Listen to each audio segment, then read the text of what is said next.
angeshinda baba kibuda chake. Baba angefurahi.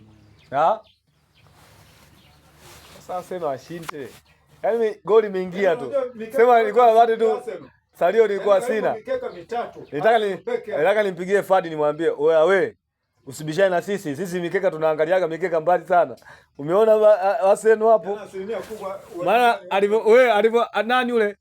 Madrid alivyopata goli. Nikamtumia message. Nikamwambia angalia Man City anakufa sare hiyo. Nikamwambia sasa subiri.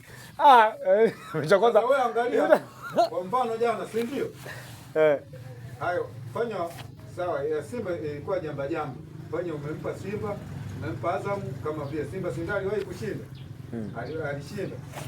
Azam mapema tu dakika za kwanza, hapo umemuua Arsenal. Arsenal ulipomuua, hapo yule anaoni sita kawahi kupata goli. Kwanza mimi nilifanyaje? Mimi nilifanyaje? Nilimpa Simba apate goli hili, yani wani hapo. Ilikuwa na 1.40 na kitu. Wani hapo. Nikampa Azam mazima, nikasema huyo Azam ngoja nimpe mazima, ndio Majiji hawezi kumsumbua Azam. Nikampa Azam mazima. Nikampa yule nani? Orlando mazima nikamfuata. Nikaja nikamfuata nani? Huyu bana Leverkusen mazima. Nikafuata Madrid mazima. Nimemfuata nani? Huyu Porto mazima. Nikuja nimemfuata. Yaani mimi alionchania ile goli lilirudishwa. Lile la yule. Nikanichania mkeka. Nilivyonchana mkeka nikasema kwa babake, ngoja niliniu mkeka mwingine. Sasa kwenye kuliniu huko nikaletea kitamaa, sema hii hapa. Ibodo ngoja nimpe Sporting kikubwa babake, nikampa nyumbani kule huko nyumbani, afu kwenye bodo pale nikampa Sporting. Nikaongeza na timu kama 2 hivi. Convert na kitimu fulani Midinani sijui mweka.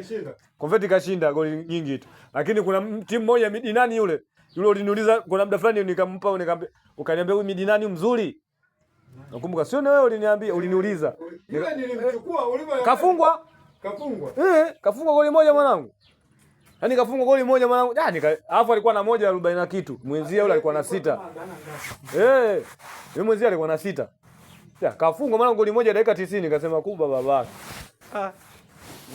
Mkeka unaonyesha umechana timu mbili na wenyewe vile Bodo kachana na wewe.